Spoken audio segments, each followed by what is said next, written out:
Xudoni yo'q deb hisoblayman. Har qanday ko'rinish.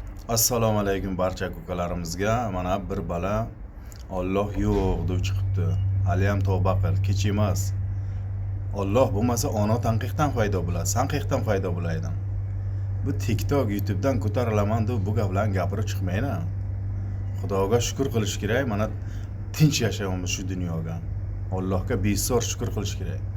Har bitta inson ertalab tursa ham, yursa ham Allohni eslaydi. Sanga o'xshagan ifloslar borku, shu TikTok, YouTube'ga ko'tarilishga shu gaplarni gapirib chiqasanlar.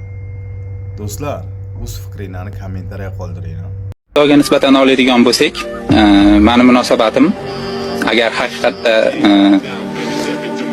qandaydir qilib ilojini topib isbotlashsa, albatta men fikrimni o'zgartiraman, lekin ayni paytda Xudoni borligiga isbot va dalillar yetarli emas va butunlay yo'q deb to'liq ayta olaman. Shuning uchun